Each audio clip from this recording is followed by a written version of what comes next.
Ladies and gentlemen, Advance Wars is back. Reboot Camp has been out for however long it's been out, and I've been enjoying it all this time.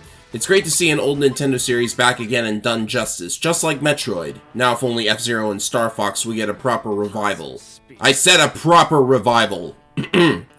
Suffice to say, WayForward has done an amazing job here. I can remember everyone being all cynical and stuff about how long it was taking the thing to come out, and believe me, even I was starting to lose hope, but it's here and it's fabulous. I mean, Advance Wars fans probably would have preferred to see Advance Wars 5, but that has a slim chance of happening now. We got Metroid Dread eventually, right? Which, as it happens, actually is technically the 5th Metroid, chronologically, besides Prime. So, like, we could be seeing Advance Wars 5 because we got Metroid 5, yeah, whatever. Now, some of you out there are probably looking for a second opinion before you decide to buy Reboot Camp, so that'll be what this video is about. If you are entirely new to Advance Wars and are interested in the series, this is the perfect starting point and you should absolutely get this game. But I was on the fence for a while because I've played the original game so many times, I have at least one turn-by-turn strategy memorized, and the remake is also priced at $60 US. The HD re-releases for Metroid Prime and Tales of Symphonia were only $40, but then those weren't remakes from the ground up, I guess.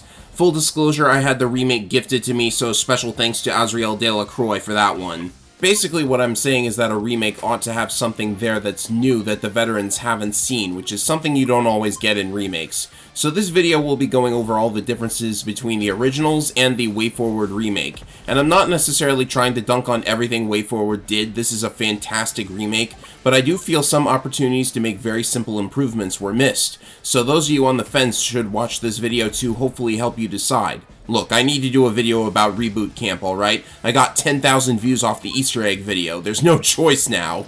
We begin with the graphics. The look of the game was heavily criticized when the trailers first came out. They went for a sort of toy soldiers on a game board look for the units and maps. In the trailers it did look a bit underwhelming, but the thing is, I usually play with the Switch in portable mode and with a screen in front of me and not suffering fuzzy compression bullshit. It's actually not that bad, you can get used to the look of the game after a couple maps. What I can see as being the most jarring is that the unit models change depending on what country they're from, like they do in battle animations. Normally only foot soldiers do this, but the tanks and stuff do too. I got the tanks confused with recons a couple times. Green Earth's rockets are way too similar to the missiles. Cruisers can be confused with battleships, and sometimes the same occurs with tanks and medium tanks. Now, eventually your brain will have each unit memorized, so you can get used to this, but the most glaring issue, in my opinion, is that the submarine model now physically goes underwater when the unit dives. Its coloring makes it harder to know if the unit has taken its turn or not. Everything else is spot on and totally amazing. Character animations, animated cutscenes that play in the opening and ending of the two campaigns. CO power animations are now coupled with fun sound and particle effects. Trust me when I say you'll start noticing the little touches more and more as you play.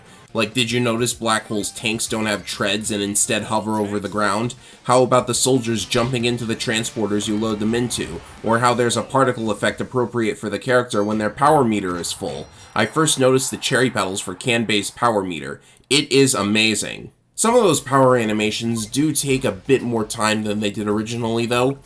Though you do now have a fast forward key for speeding through most animations and enemy turns, so it is mitigated somewhat. The music is also really great. The remixes are pretty much dead-on bangers and are a joy to listen to. Each CO now has a variant of their theme that plays when they activate a CO power, very often amping up the energy to go along with a power-up. There are even remixes of songs from Super Famicom Wars, which I'm sure nobody expected, but the homage to the classics is very much appreciated even if most players probably never heard of them. Something that's unfortunate, though, is that they omitted the credits themes from the original games in favor of the Famicom Wars music, and the classic Advance Wars 2 power themes are now only played during factory missions for whatever reason. I don't understand that change, to be honest. If you could toggle between the power themes and the CO theme variants whenever you wanted, that would just be perfect. I really think that every remix should get a lot of airtime. It's just good music in general. Also, Power of Money is just not the same without the classic Super CO power theme.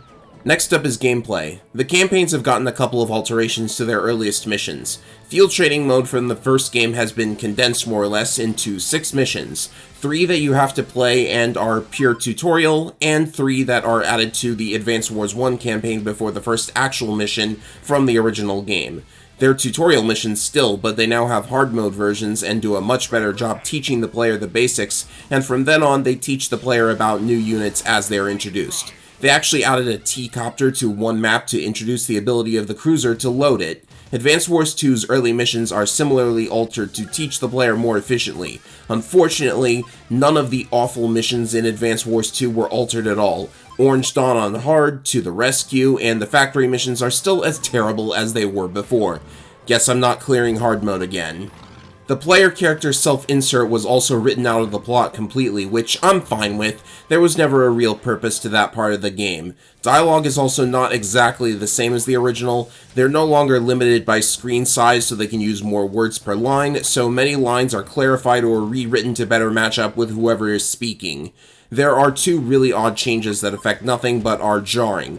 First, Yellow Comet is now called Gold Comet. From what I can gather, this has to do with an old stereotype regarding Asians and the color yellow, but it makes little sense because the original games featuring Yellow Comet were created in Japan, and even had an obvious parody of a certain dictator commanding them. Evidently, they were okay with this. Then there's Drake's Power Tsunami getting renamed to Squall, which is just... whatever. An excellent change is that you can now replay missions freely whenever you want. You have to wait until you beat Advance Wars 1, but after that you can replay any mission on alternate paths you didn't take without having to start over. Missions that were unlockable now no longer need to be unlocked, so you get the Sonya missions in every playthrough. The infamous bonus mission, Rivals, is now unlocked after clearing all other maps. In Advance Wars 2, you can replay any unlocked mission anytime to unlock the Neotank labs or just to play missions you passed on. All of this is great as it means you don't have to start the game over just to unlock stuff or get a better score. The only real loss is the ability to affect the final mission based on decisions made during Advance Wars 1. You instead just pick any COs you want for the battle with Sturm, which is fine. They also let you place Kanbei in charge of Player 2, which you couldn't do before, but it is an interesting option. Here's a couple other extra features of campaign mode. There's a new casual difficulty. It's easier than the original difficulty, which is preserved in classic mode.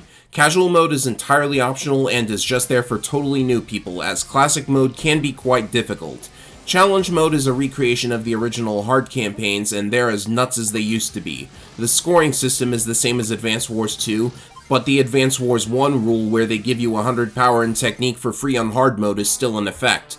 The original game's hard mode had some absurd time limits for 100 speed. These have been made more lenient so that it's more reasonable to get 100 points if you're quick enough. Be aware, however, that all maps now score only the team that finishes the map, which can make S ranks much harder to get, particularly in factory maps because the map designers expected one team to fight the enemy and another to clear the objective. This is one of the few changes I actually don't agree with, since it makes a huge difference for high-scored players.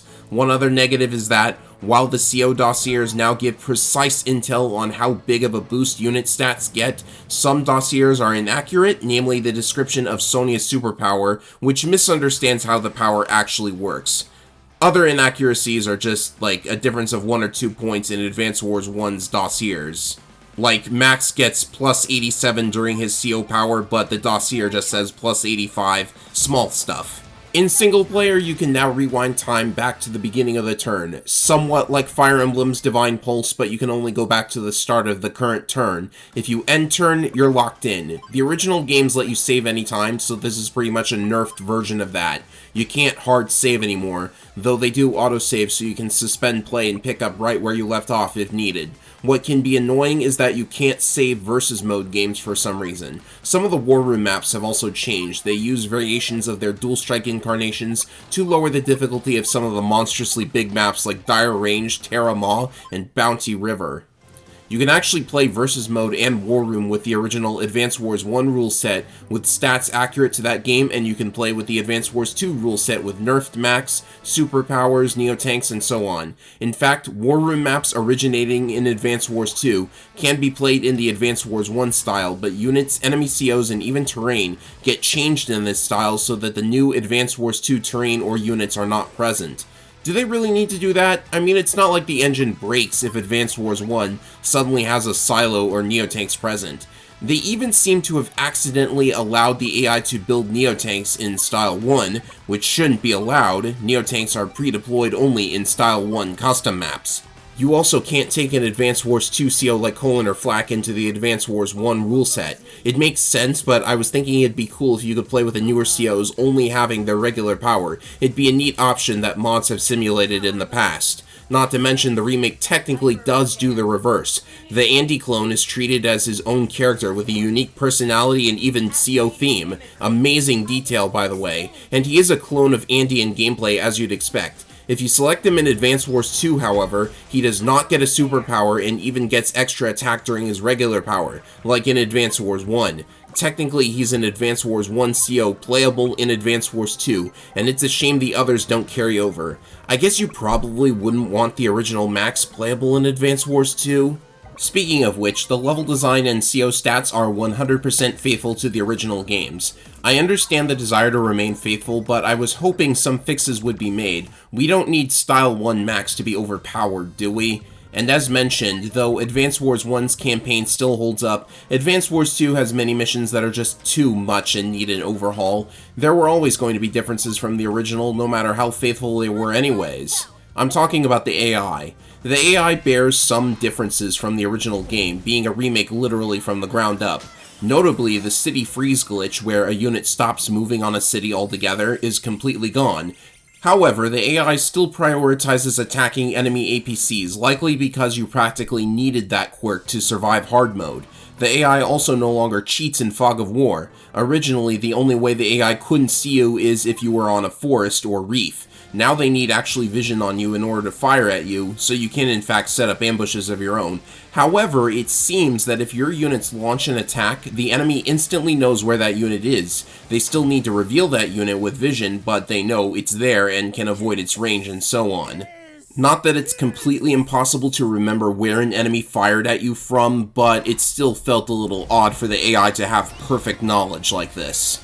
Also, as I'm writing this, I just went through several missions in Green Earth and not once did I see Hawk use his fully charged superpower outside of Sea Fortress. I played Navy vs. Air and Rain of Fire. He never used it. Bug, maybe? There are a few confirmed bugs in the remake, like with CO powers potentially crashing the game. This is speculation, but it appears to occur more often if you have the game on for many hours. I've never encountered it personally, but if it happens in a multiplayer match, you just lose all that progress, and that's not good. If it's single player, that's fine, the game auto-saves, but multiplayer doesn't let you save.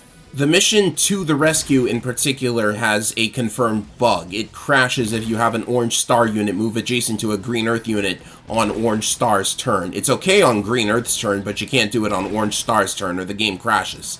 And there is also an amusing bug that lets you spend as much money as you want on turn 1 on most maps. If you suspend and resume on turn 1 while having 0 remaining funds, then when you resume, you'll have your turn 1 income reimbursed for some reason. Then you have the online options for Reboot Camp, and these are unfortunately lackluster, and it seems most players feel this way.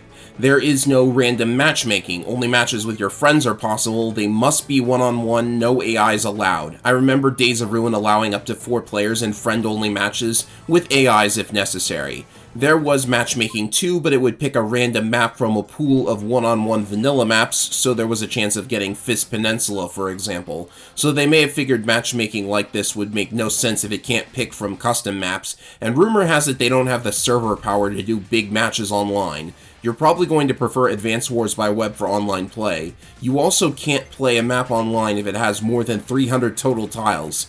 This is not only very arbitrary, it's also just barely under what you'd need for some popular custom maps from Advance Wars by web, though this probably has to do with that server issue I mentioned. If it is real anyways. I saved talking about the map editor for last because there's a lot to say. You can create or download up to 50 custom maps and share them online with friends. Map size can be adjusted with a minimum 15 by 10 and maximum 30 by 20 with up to 60 buildings or other structures.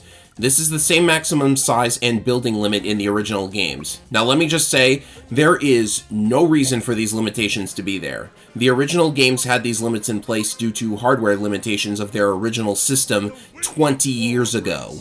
Days of Ruin, the fourth Advance Wars game, gave us a size cap of 30 by 30 and allowed up to 99 buildings. The game can handle Final Front, an even more massive map with far more buildings. Why are we limited to a slice of that sizing? I doubt most players would legitimately want their maps that big, but why arbitrarily limit them? There is, however, some new stuff you can do with maps. After beating both campaigns, you can actually place black cannons, lasers, the death ray, even volcanoes with customizable lava patterns. Cool, but there are arbitrary changes to them outside campaign mode.